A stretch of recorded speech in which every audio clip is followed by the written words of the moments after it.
Hey guys, what's going on? Welcome to my YouTube channel. My name is Kieran. I help people using a spiritual perspective. Today I want to talk about worrying and doubt. There's lots to worry about, lots to doubt.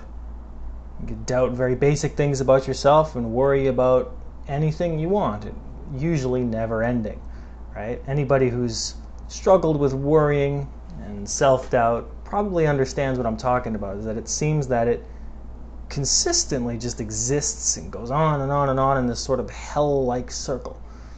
Well, I want you to consider this question. It's a pretty simple question. Stupidly simple, actually. And it's this. Does it get better? Will it get better? Will it get better is even a better way of saying it. Will it get better? So you're struggling with something, you're worrying about something, usually the three fundamentals of human. It's usually like a job, so money, right? Career, things of that nature, love, and then health. Those are usually the three things that people worry about the most. Of course, there's plenty of things we can worry about.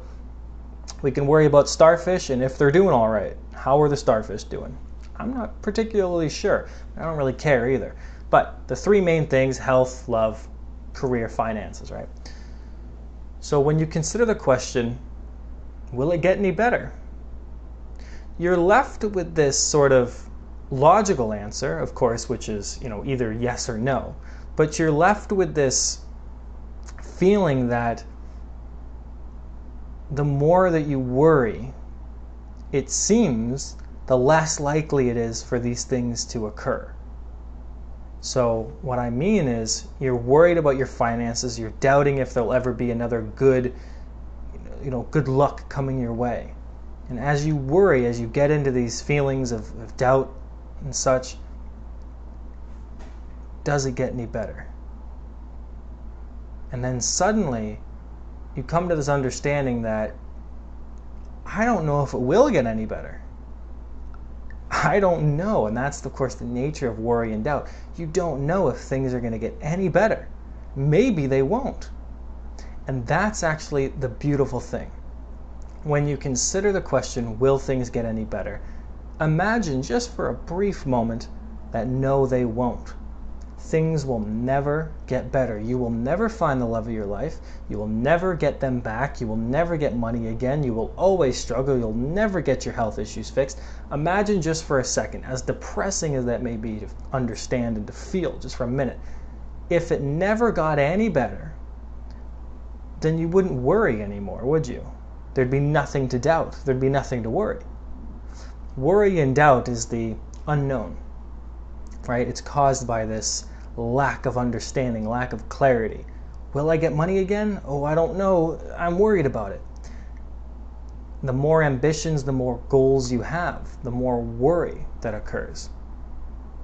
There's this documentary, I think it's just called Happy. I'm not exactly sure. You'd have to fact check me on that. It used to be on Netflix. It isn't anymore, but maybe you've seen it, but if you get a chance, I'd watch it. I believe it's called Happy. It's basically a documentary about, who is happy in the world, and they focus in on this like small little Siberian community, and everybody's pretty much just happy. And why are they happy? The nature of the documentary is essentially just kind of concludes that the reason that they're happy is because they all live without goals. They all live without ambitions or dreams. I'm not suggesting that you do the same, but it's interesting that the happiest people on earth are usually seen as people who we would judge as either being dumb or uninspired, but they're really just content with living, with existing. And there's your happiness, right? But living and existing can only happen in the present moment, can only happen with as close to the present moment as possible. The moment that we doubt and we worry, it's because there's an unknown. And what is unknown? Well, the future is unknown, and the past causes us pain, right? And the past is also, there's an element of unknown to the past. Even though we already know what happened, the unknown of the past usually comes in the form of overthinking. Could I have done this better? What would have happened if I had said this, or executed this differently? Would that have affected the outcome, right? So there's this unknown about what we could have done and about what might happen. And then when we're in the present, we're in this constant state of doubt and worry. And We don't consider the question, we don't consider the reality that, wow, maybe it really won't get better. Because if you believe that, if you actually accept that, you know what, it's not going to get better, I'm stuck like this, that's when your worry and your doubt evaporates. It's gone now. Because you have an ambition, you have a goal of having more, becoming this, being in this place, that creates a separation immediately. Already, the moment that you begin to worry and you doubt and you go down that line of thinking for any length of time, you're separating yourself from wherever you already are, and wherever you already are is your truth.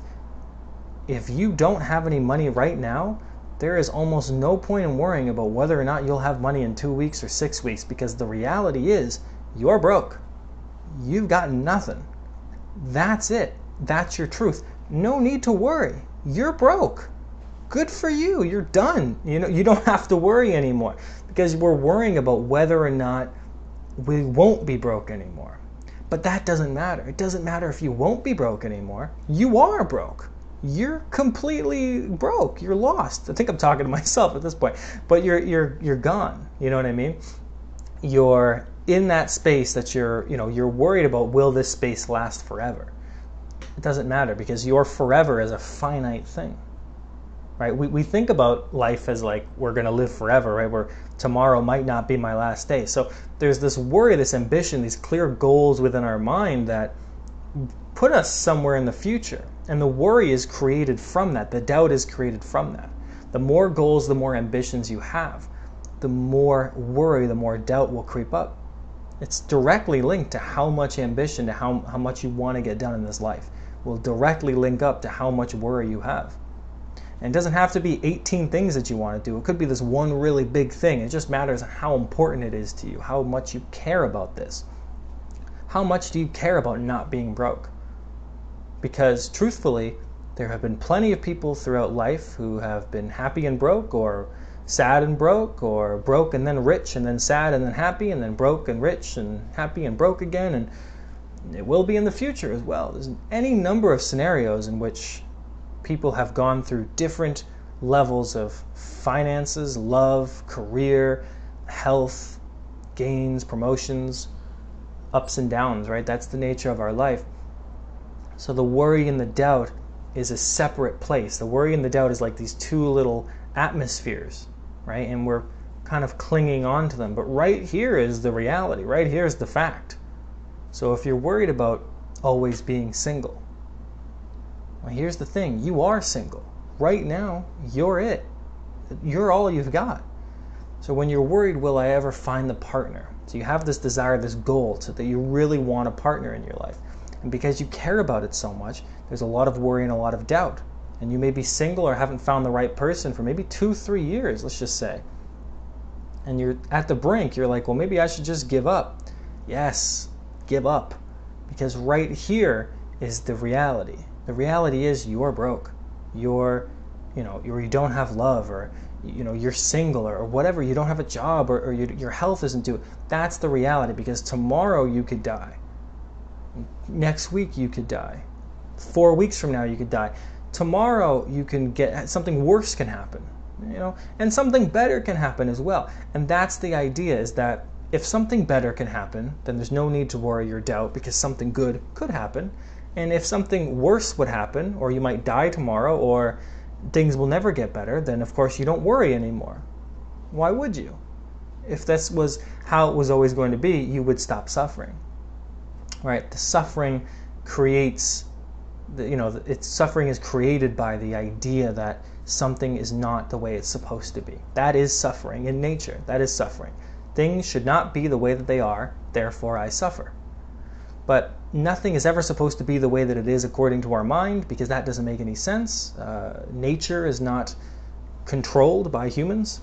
We do not control what hurricane, earthquakes. We can't even really tell when they're going to come or how much damage they're going to do. So nature doesn't have this element to it. So humans do. Humans have this element to it, right? Where we feel like, well, we should be in control of all the things that are going on because we're here. This is our life. So we should we should have more money, more this, more jobs, a relationship, better, more this, that. We should have all of these things. And there's nothing wrong with any of that. I have lots of ambitions myself. That's why I know what I'm talking about here. Is all the ambitions and the dreams and the goals that I have, and trust me, there's a lot of them, they cause me a great deal of worry, because the dreams and the goals and the ambitions are always here. They're always off screen. You can imagine them, they're always somewhere else. But I'm here, and whatever happened before is this way, right? So they exist here, but all that I'm seeing is this, and I don't like this. And you might understand that, right? So you this within the frame of this camera, let's say it's the present moment, within these screens, right, of your phone, your laptop, whatever, this is the present moment, and this is what you have, and whatever you have now is what you're working with. So with that, there is nothing to really worry about. There's nothing to doubt about, because whatever you're afraid of is currently existing anyway. If you're single and you're worried about not ever being in a relationship, doesn't matter, because right now your reality is you're not in a relationship, so you don't have to worry anymore. There's nothing to worry about. And it's a paradox, yes, and it seems scary, but the idea is, as soon as that's accepted, as soon as it's understood that, hey, this is actually what it might be forever, because this is what I'm currently experiencing. This present moment might be carried into tomorrow and the next day and the next day and the next day and the next day and the next day, and it might never get better. The paradox is once you accept that, then things start to flow. Then the beauty starts to happen. Then the miracles, then the things flow in. It happens all the time. It's happened to me so many times. It only stops happening when the next big goal or the next big ambition is something that you really care about. And then you have to go through the lesson all over again. Right? So we all have these little levels of the things that are really important to us. Right? So, I'll take a small example. Right? Like, I'm trying to get my book published. It's my first solo book. I did a book before. I did this thing up in Canada, and now I published I haven't published it yet, but I'm trying to get this book published, right? So at first it was if I was going to be able to write the book at all, right? And then I did that. And then it becomes, okay, trying to get my book published. And naturally, what you can maybe see a turn of events here is see some logics to this, but next it will be what? It will be, how successful does my book do, right? So it can't just be that I get a book published, it's going to be getting a good book published, right? And then after that, it's going to be, well, getting a successful book published, and then an award book published, and then my second book, and then the cycle never ends. But right now, in this very moment, my book is not published. So I don't have to worry about whether or not it will be published, because right now it isn't. And if I die tomorrow, it will stay unpublished. So worry and doubt is useless. And of course, I think we all understand this logically, but helping to understand the paradox of it might actually influence you in a better way. Because if you could give in to the feelings, these negative feelings, and we use positive and negative, and that's not very helpful, to be honest with you, but just so you understand what I'm saying here, we give into these uncomfortable negative feelings, just whatever it may be. I'm not going to have this. And for a moment you say, okay, fine, I'm never going to have that. Now it's just you. And now suddenly those emotions aren't that bad, because the emotions are only caused by the idea that you don't have it now and you should have it. Once there's no more I should have it, once there's no more I need to have it, you're now left with whatever you have currently. And then you realize that's actually good enough. That's fine. Because that's all you've ever had. All you've ever had is whatever you have now. Maybe in a year you'll be famous. Maybe in 2 years you'll be rich. Maybe in 4 you'll have a family. But right now you are with whatever you have. You are that thing. You are that being. There's nothing wrong with it. So we don't need to go to a different place. We don't need to experience a different thing. We can, we will, we probably will. But the idea is, if you can accept the current circumstance and stop trying to become something else, stop trying to be in a different place, the paradox will actually allow the things to start coming to you. Because once you've accepted that, I'm broke and that's just the way it is, sorry, now you're not worried about money anymore, because you've accepted the fact that this could be your reality for the rest of your life. And if that was your reality for the rest of the life, you wouldn't be worried about it. And that's kind of freeing in a way. It's beautiful, and this is something we don't see, is because we spend so much time worrying and doubting that if you look back, we might realize that all of the worrying and the doubt has lasted for a year, 6 months, however long, and nothing has changed. And you're the same person basically, and nothing has changed at all. You don't feel any different. So all that worrying and all that doubt and all those schemes and all those plans didn't work anyway. So what would happen if just for a moment, no more schemes, no more plans? Just, you know what, I'm broke, or I'm single and I don't have a job, whatever it is for you guys, I have pain, right? Then fine, that's yours. Imagine that that's yours and that's it. That's all you got. Now you've removed the future and the past. It's gone now. Now it's just you. And that's a place you can handle. That's a place you can do something with. And that's where you should be, as much as you can. So that's my video, guys. I hope it was helpful. Let me know what you guys think about that. But it's something that I've realized is very true. And obviously, I think we all know logically that worry and doubt never accomplish much of anything, right? So, and again, I'm not trying to say don't have dreams or ambitions, but we have to find a healthy way of dealing with the present moment while detaching from the things that we want so badly. It's not that we shouldn't want them. It's just that it'll be much easier. We won't suffer as much if we can deal with what we have currently rather than what we want and where we think we should be. That's all I'm saying. Okay, guys, have a good one.